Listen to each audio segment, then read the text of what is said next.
মোৰ সকলো ইয়াত ওচৰ চুবুৰীয়া আছে, সকলোৱে ক'ব যে মৌলানাইতো ডাঙৰ ডাঙৰ লোকচাৰ দি গ'ল পৰ্দাৰ বিহে, ডাঙৰ ডাঙৰ লেকচাৰ দিলে মাইকী মানুহসকলৰ কাৰণে, কিন্তু সেই মৌলানাৰ ঘৰত বেপৰ্দাগী আছে, সেই মৌলানাৰ ঘৰত মাইকী মানুহে নামাজ নপঢ়ে, সেই মৌলানাৰ ঘৰত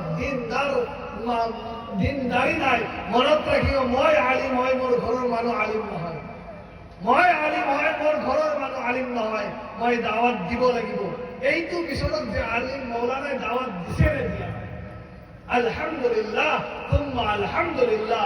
মই হাৰ মৰ্তবা, হাৰ লম্হা মই ঘৰৰ মানুহ দাৱাত দি আছো। কোনোবাই যদি পালন কৰা নাই, তার আখিরাত তার কারণে, মোর আখিরাত মোর কারণে। কারণ আল্লাহ রাসূল সাল্লাল্লাহু আলাইহি সাল্লামে এবার ফাতিমা কইছিল, হে ফাতিমা, তুমি এই গুমান মত রাখনা, এই তো নবাবিবা যে তোমার আব্বা কি হয়, নবী হয়। তোমার মই নবী হলে তোমার কবরের আযাবের পর কোনো বসাবো মারে, তোমার আমাল তোমার লগত যাব।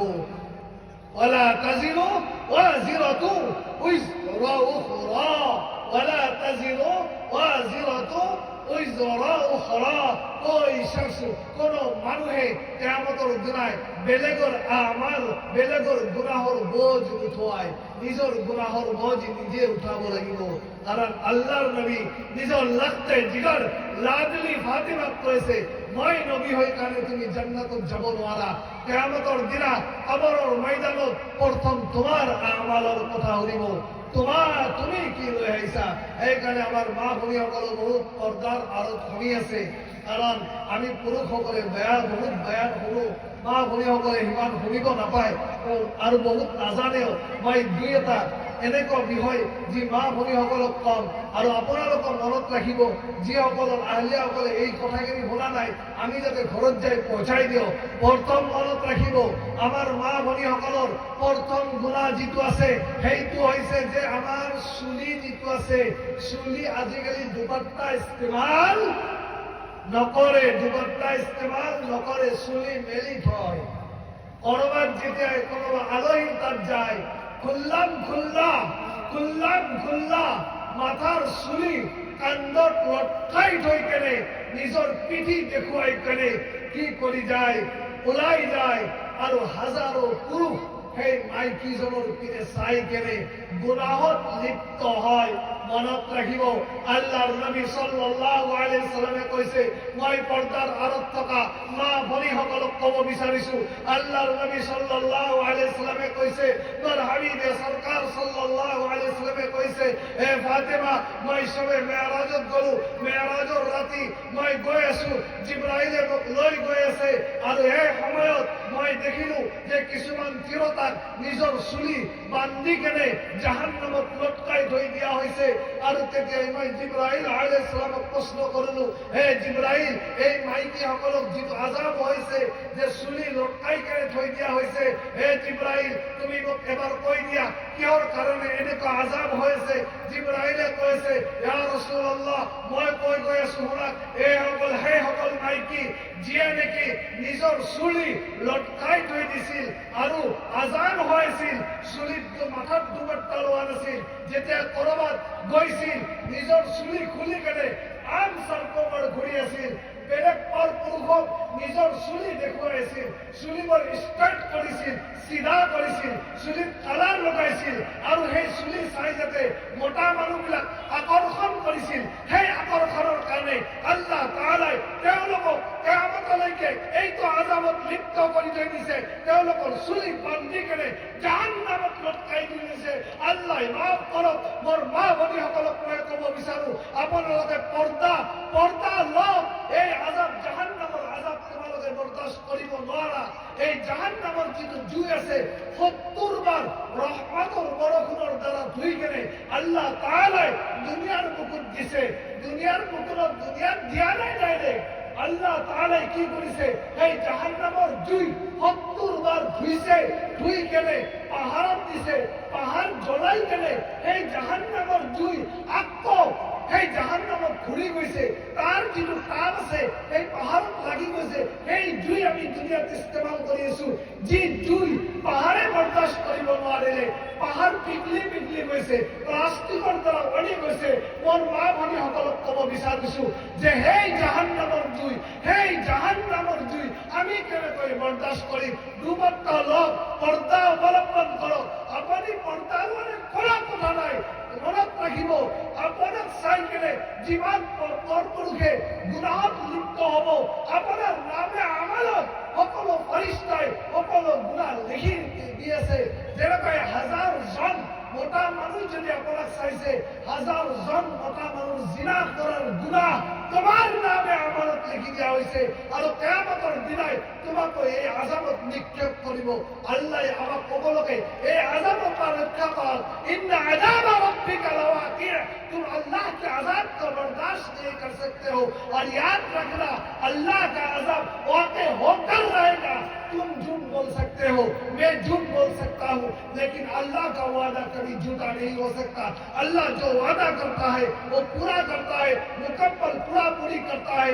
याद रखना ये जो हम बेपर्दा की आम फैला रहा है, एक दिन हमको ये अजाब खा जाएगी, जहन्नम के अंदर हमको फेंका जाएगा।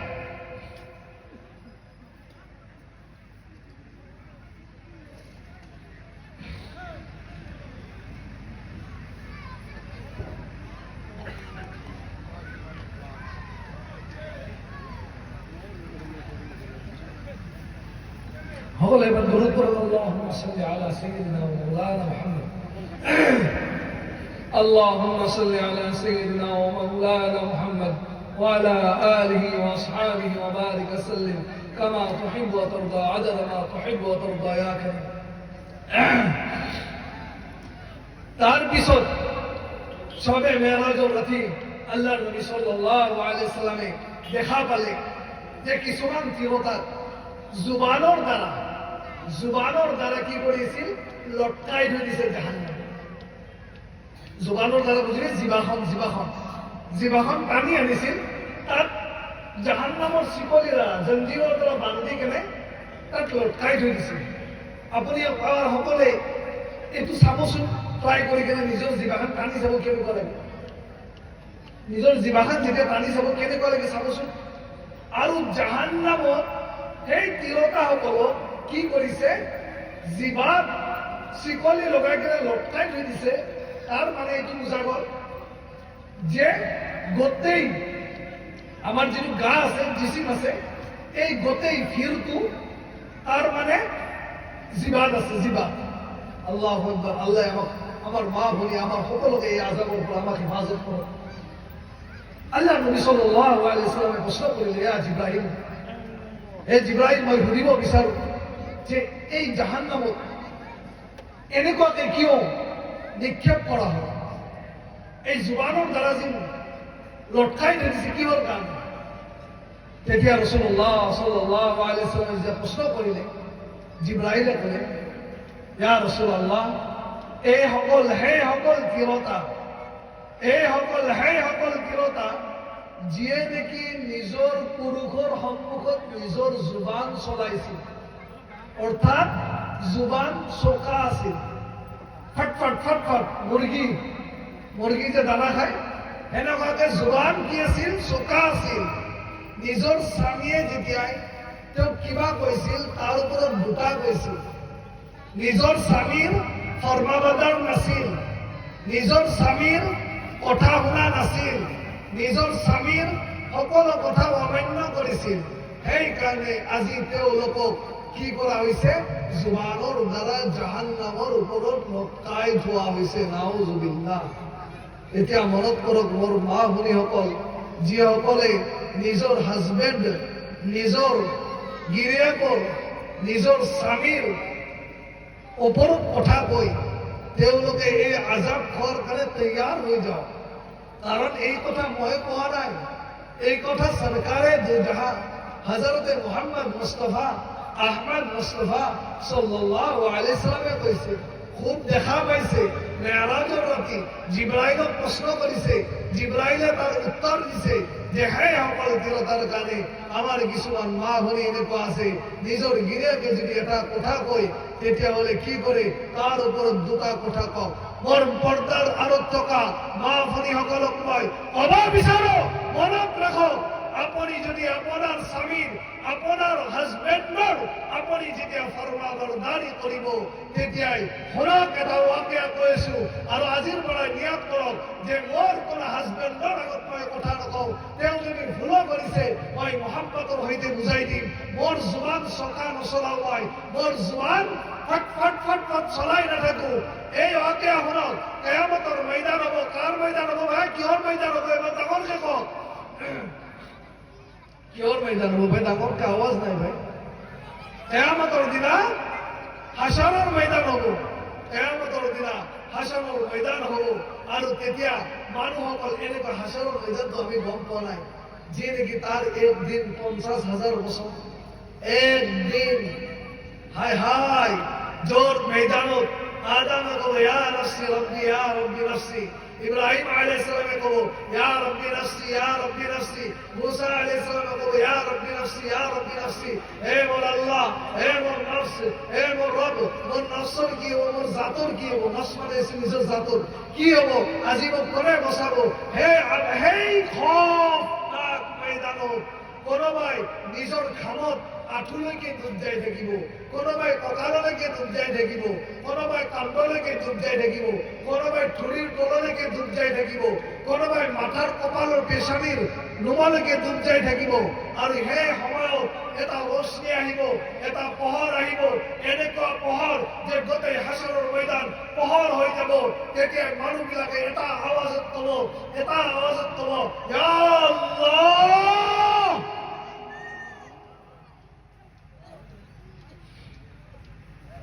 সকলে কব ইয়া আল্লাহ এই খৌফনাক ময়দান এই খৌফনাক মঞ্জাৰ এইটো কিহৰ পোহৰ আহিছে ইমান ধুনীয়া ৰোশন কৰিছে ইমান ধুনীয়া পোহৰ দিছে ইয়া আল্লাহ এইটো কিহৰ পোহৰ হয় এতিয়া আল্লাহৰ ফৰিষ্টাসকলে কব এজন ফৰিষ্টাই এলান কৰি কব এইজন এটা তিৰোতাৰ পোহৰ হয় এটা তিৰোতা আৰশৰ তলত চলি আছে খোজ কাঢ়ি আছে সেই তাৰ ভৰিৰ তলৰ ৰশ্মি হয় পোহৰ হয় তেতিয়া মানুহসকলে এক জোৱান হৈ কেনে এটা কথা ক'ব ইয়া আল্লাহ এই তিৰোতাজন কেনেকুৱা তাহাজ্জুদ কৰিছিল কেনেকুৱা আৱাবিন কৰিছিল কেনেকুৱা চাৰ্জ কৰিছিল কেনেকুৱা ইশৰাক কৰিছিল কেনেকুৱা নফল ৰোজা ৰাখিছিল কেনেকুৱা ধৰণৰ নফল ইবাদত কৰিছিল নফল নামাজ পঢ়িছিল সকলো জাকাত আদা কৰিছিল ৰমজানৰ ৰোজা ৰাখিছিল মানুহ দেন খাইৰাত কৰিছিল মানুহ খানা খুৱাইছিল কিমান ধুনীয়া ধুনীয়া তেখেতে আমাল কৰিছিল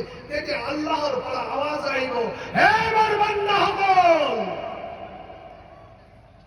না না না এইজন এনেকুৱা তিৰোতা নহয় যে তাই চাৰ্জ কৰিছিল এনেকুৱা তিৰোতা নহয় যে তাই আৱাবিন কৰিছিল এনেকুৱা তিৰোতা নহয় যে তাই তাহাজ্জুদ কৰিছিল এনেকুৱা তিৰোতা নহয় যে তাই নফল সদকা কৰিছিল এনেকুৱা তিৰোতা নহয় যে তাই নফল ৰোজা ৰাখিছিল এনেকুৱা তিৰোতা নহয় যে তাই নফল নামাজ পঢ়িছিল এনেকুৱা তিৰোতা নহয় যে তাই মেহমান নামাজত আগত আছিল এনেকুৱা তিৰোতা নহয় কিন্তু মনত ৰাখা এইজন সেই তিৰোতা যিয়ে নেকি দুনিয়াত থকা অৱস্থাত নিজৰ স্বামীৰ কি কৰি আছে ফৰমাবৰদাৰ কৰি দুনিয়াৰ পৰাই ৰুখসাত হৈ আহিছে অৰ্থাৎ তেওঁৰ ইন্তেকাল সময়লৈকে তেওঁৰ জীৱিত কালত নিজৰ স্বামীক নিজৰ হাজবেণ্ডক নিজৰ গিৰিয়েকক কোনো কষ্ট পહોঁচোৱা নাছিল সেইকাৰণে মই আল্লাহ আজি এনেকুৱা দৰ্জা দিছো তেওঁৰ ভৰিৰ তলৰ ৰশ্মিৰ দ্বাৰাই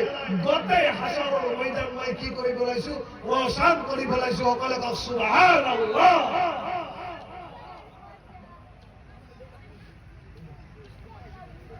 এই 2 নম্বৰ তিৰোতাৰ কথা কলো হা 3 নম্বৰ বাকী আছে শুনিব সকলে মন দি শুনিবতো বেয়া লাগিছে নেকি শুনিবলে ভাল লগা নাই ভাই মাথাবিলাক এনেকুৱা ঠাণ্ডা লাগিছে ডাঙৰ ইনশাআল্লাহ শুনিম তেতিয়াহ'লে এটা সম্ভাৱনা আছে এইটো জনাই লওক আকৌ মই শুৰু কৰিছো সম্মানীয় শ্ৰোতাসকল আপোনালোকে অলপ অপেক্ষা কৰক তেখেতৰ অলপ মানে গলপুৰীয়া যায় ৰেষ্ট নহয় এইটো তাৰমানে কেইজনমান আমাৰ ব্যক্তি আহিছে তেখেতসকলক সন্মানৰ ব্যক্তি তেখেতসকলক আমি সম্বোধন জনোৱাৰ কাৰণে তেখেতৰ বয়ন সামান্যভাৱে তাৰমানে স্থগিত ৰাখিছোঁ। সম্বোধনা শেষ হোৱাৰ লগে লগে পুনৰ তেখেতৰ বক্তৃতা আৰম্ভ হ'ব ইনশাআল্লাহ। মই এই কমিটি আৰম্ভ কৰিবলৈ অনুৰোধ। ধন্যবাদ মাননীয় সভাপতি মহোদয়। পানমৰ্মে আমি এটা সম্বৰ্ধনা কাৰ্যসূচী লৈছোঁ। আমাৰ মাজত উপস্থিত হৈছে আমাৰ অতিথি মৰ্যাদাৰ শিক্ষাগুৰু বৰজাৰ হাইস্কুলৰ প্ৰধান শিক্ষক শ্ৰীযুত সত্যনাথ কলিতাদেৱ। আমাৰ মাজত উপস্থিত হৈছে বৰজাৰৰ কৃতি শিক্ষক প্ৰদীপ কলিতা ডাঙৰীয়া। আমাৰ মাজত উপস্থিত হৈছে বৰজাৰৰ বিভিন্ন অনুষ্ঠান প্ৰতিষ্ঠানৰ লগত জড়িত বিশিষ্ট সমাজকৰ্মী লক্ষী কলিতা ডাঙৰীয়া। আমি তেখেতসকলক এখন ফুলাম গামোচাৰে সম্বৰ্ধনা জনাবলৈ অনুৰোধ জনাইছোঁ। আমি তিনিওগৰাকী অতিথিক অতিথি ব্যস্ততাৰ পিছতো আহি আমাৰ এই অনুষ্ঠানটোত তেখেতসকলে আমাক উৎসাহ যোগোৱাৰ বাবে আন্তৰিক ধন্যবাদ আৰু কৃতজ্ঞতা জনাইছোঁ। আৰু ইয়াৰ পিছত আমি সম্বৰ্ধনা জনাম আমাৰ দীপ্তাৰ সমাজকৰ্মী শ্বাহনুৰ আলী। আমি শ্বাহনুৰ আলী ডাঙৰীয়াক এখন গামোচাৰে সম্বৰ্ধনা জনাবলৈ অনুৰোধ জনাইছোঁ। ইয়াৰ পিছত আমাৰ সন্মানীয় আলহাজ জলিল আলী ডাঙৰীয়া আমাৰ মেহফিলত উপস্থিত আছে। তেখেত বৰমাৰ পৰা আহিছে। বিভিন্ন অনুষ্ঠান প্ৰতিষ্ঠানৰ লগতে তেখেতে আমাৰ এই অঞ্চলৰ অনুষ্ঠানবিলাকৰ লগত বিশেষভাৱে জড়িত। তেখেত উপস্থিত হৈছে। তেখেতকো এখন ফুলাম গামোচাৰে সম্বৰ্ধনা জনাবলৈ অনুৰোধ জনাইছোঁ।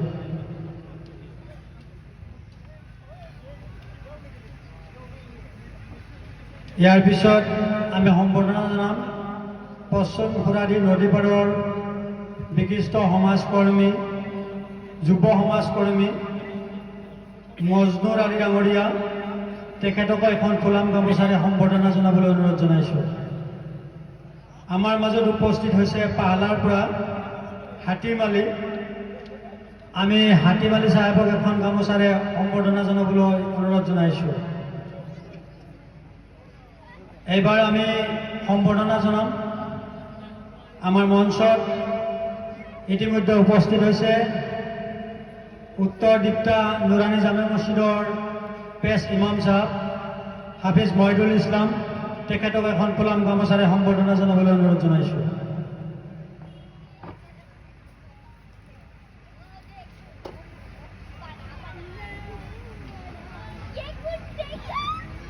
আমাৰ দীপ্তা মিলনপুৰ জামে মছজিদৰ ইমাম চাহেব আহি পাইছে। তেখেতকো এখন আমি ফুলাম গামোচাৰে সম্বৰ্ধনা জনাবলৈ অনুৰোধ জনাইছোঁ। লগতে ইয়াৰ লগে লগে আমাৰ অতিথিশালাত উপস্থিত আছে ৰূপধন আলী।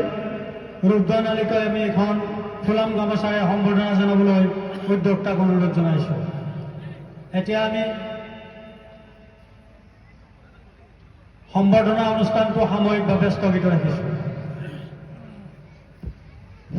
ধন্যবাদ। আমাৰ সম্বৰ্ধনা অনুষ্ঠান সাময়িকভাৱে স্থগিত, কাৰণ আমাৰ মেহমানটো একেলগে অহা নাই, আহি আছে। তেওঁলোকে নিমন্ত্ৰণ পাইছে। মই পুনৰ অনুৰোধ কৰিলোঁ আমাৰ হুজুৰক যে তেওঁৰ বয়ান আৰু পুনৰ আৰম্ভ কৰিবলৈ জোৰ পাৰাই দিছে। আল্লাহ তাআলা আমাক শুনাৰ তৌফিক দান কৰক। আহক অলপ আগুৱাই আহক না। আপোনালোকে এই মাজত খালী জেগা আছে, ভাল নালাগে ন।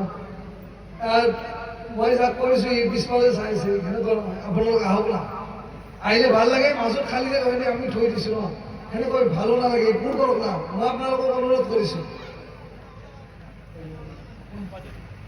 আমাৰ স্বেচ্ছাসেৱকসকল, আপোনালোকে আমাৰ স্বেচ্ছাসেৱকৰ কাৰ্ডখন লৈ অনাই বনাই ঘূৰি নাথাকি আমাৰ ৰাস্তাত বা আমাৰ প্ৰেক্ষাগৃহৰ বাহিৰত যিসকলে অনাই বনাই ঘূৰি আছে, ইনশাল্লাহ আপোনালোকে ভিতৰলৈ লৈ আহক। আৰু আপোনালোকে ঝুমুৰ বান্ধি আমাৰ নাথাকি আপোনালোকে প্ৰেক্ষাগৃহৰ ভিতৰত আহি আমাৰ বয়ান শুনক, কামত আহিব। যদি কাম নাই ঝুমুৰ দি নাথাকিব, প্ৰেক্ষাগৃহৰ ভিতৰত আহক। আৰু যিসকল বাহিৰত ঘূৰি আছে আপোনালোকে নিজৰ নিজৰ দায়িত্ব পালন কৰি আমাৰ প্ৰেক্ষাগৃহৰ ভিতৰত আপোনালোকে সুন্দৰভাৱে লৈ আহক আৰু বহাৰ ব্যৱস্থা কৰি দিয়ক। মাশাআল্লাহ, আপোনালোকে মোৰ কথা ৰাখিছে, আগুৱাই আহিছে, আৰু কিছু সংখ্যক মানুহ আছে আহিব টান পাইছে অলপ ঠাণ্ডাৰ কাৰণে, তেওঁলোকৰ যদি আহি যায় মই দিলে দোৱা কৰিছোঁ আল্লাহ তাআলাই তেওঁলোকক এই মজমুআত আল্লাহ কবুল কৰি ল'ব। অলপ আগুৱাই আহক, ইনশাআল্লাহ আগুৱাই আহক, মোৰ দিলে দোৱা ওলাব আপোনালোকৰ কাৰণে। মই দোৱা কৰিছোঁ এই মজমুআক আল্লাহ কবুল কৰি লওক, এই মেহফিলক আল্লাহ কবুল কৰি লওক। ইয়াত যিমান মানুহ আছে আৰু যিমান মানুহ ইয়াত কষ্ট কৰিছে আল্লাহ তাআলাই এই ঠাণ্ডাৰ দিনত আমাক তলত বহি কেনে, আৰু যিসকল মানুহে কষ্ট কৰিছে এই ঠাণ্ডাৰ দিনত ইফালে ইফালে গৈ কষ্ট কৰিছে সকলোকে আল্লাহ তাআলাই আজিৰ ৰাতিত আমাক কবুল কৰক, মাগফিৰাত কৰি দিয়ক সকলোকে আমিন। যে মই কৈ আছিলো যে আমাৰ মা ভনীসকলে কিমান বেয়া ৰাস্তাত গৈ আছে, পৰ্দাৰ প্ৰতি আমাৰ একদম ধ্যান নাই। আজিকালি খাস কৰি পৰ্দাৰ কোনো এহতেমাম নকৰে, এনেকুৱা হালাত আহি গৈছে পৰ্দা বুলি ক'লে এনেকুৱা টান পায় যেনেকৈ জাহান্নামত ঠেলি দিয়া হ'ল। মোৰ মা ভনীসকলক মই বিনম্ৰ অনুৰোধ কৰি কৈছো যে আপুনি মাথাত দুপাট্টা ল'ব, কোনো কথা নাই, দুনিয়াক আপুনি চেহারা নেদেখাব, দুনিয়াক চেহারা দেখালেও আপনার কোনো লাভ নাই, কারণ আল্লাহে আপনার মুকদ্দারত যিজন রাখিছে সেইজনকে পাব, আর যাক পাইছে তার লগত খুশ থাকক, তার বদলাত কি দিব আল্লাহ তাআলাই জান্নাত দিব, দিব না ইনশাআল্লাহ জান্নাত দিব।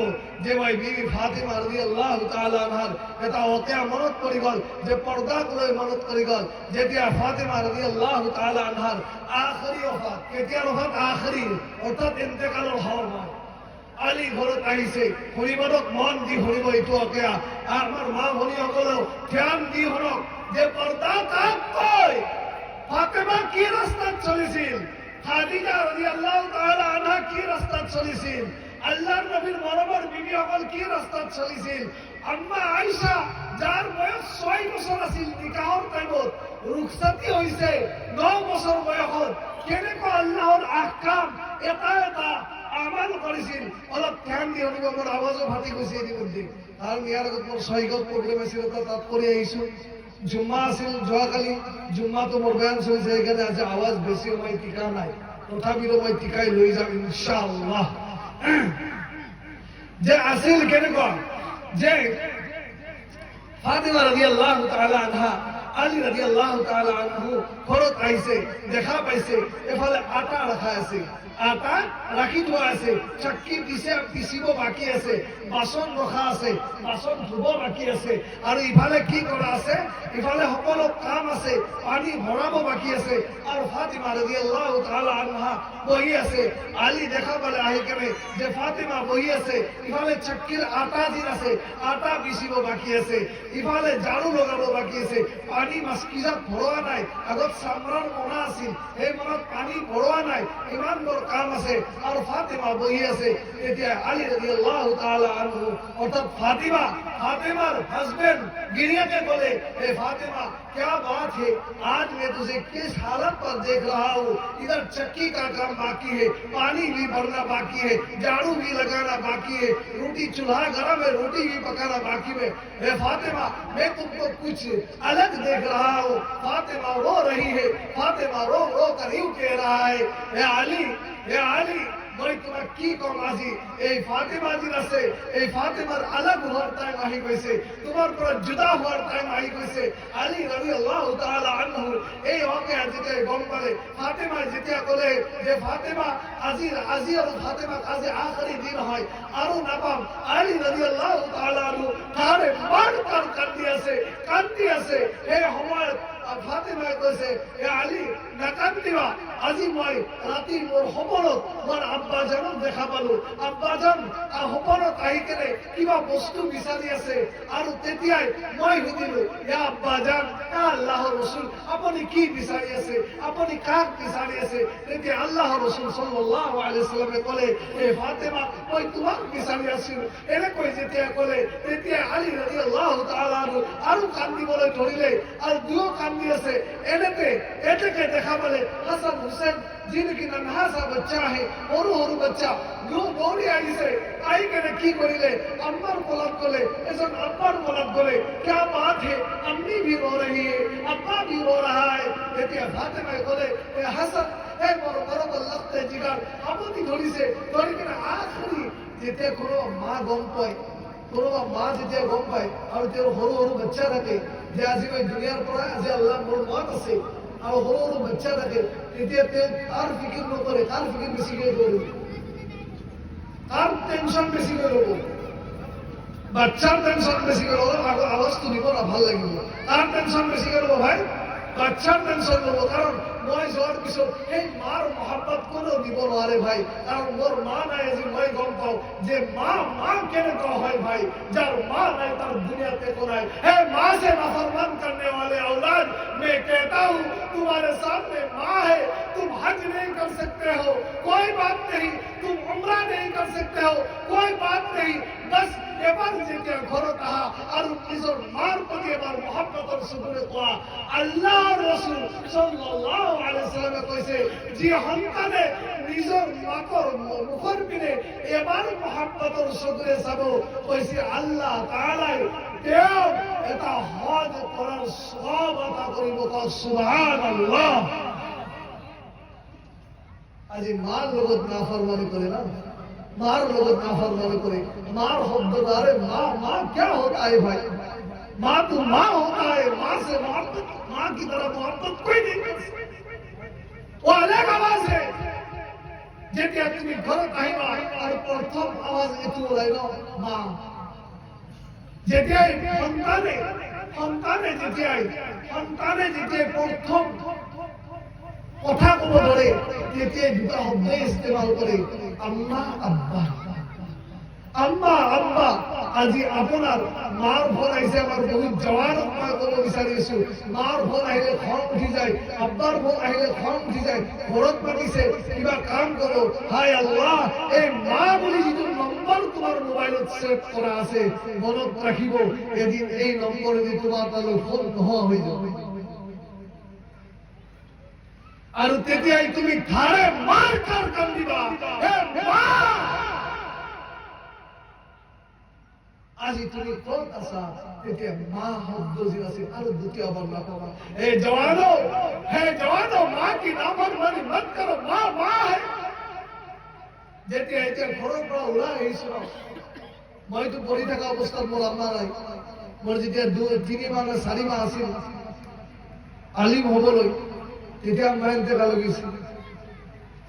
যেতিয়াই মাদ্ৰাসাত যাওঁ আৰু পঢ়ি থকা অৱস্থাত যেতিয়া ক'ৰবাত কিবা এটা প্ৰগ্ৰেমত, তেতিয়া সৰু সুৰা প্ৰগ্ৰেমত যাওঁ, প্ৰথম যিটো মাত দিছিলোঁ যে মাই যাওঁ দে, তেতিয়া মাথাত হাতটো ৰাখি বা নহ'লে জোৱানেদি এইটো শব্দ যিটো কৈছিল, যা বাছা আল্লাহ তোৰ মান ইজ্জত বচাই ৰাখি আহিব। খোদাৰ কসম খাই কৈছো, এইটো দোৱাৰ নাপাব, এইটো দোৱা নাপাব আপুনি। আজি মাৰ নাফৰমানি কৰি আছে ন, এদিন যেতিয়া মা গুচি যাব, কাৰণ মা আছে। আপুনি ঘৰৰ পৰা ওলাই যোৱাৰ লগে লগে মা হাত নুঠালেও দিলে দি দোৱা কৰি আছে যে আল্লাহ তাআলাই মোৰ বাচ্চাৰ যাতে সহি সালামত ঘৰত वापस হয়। আজি বাপ মা पर जुबान लड़ाते हो, ডাঙৰ ডাঙৰ আওয়াজ को माँ को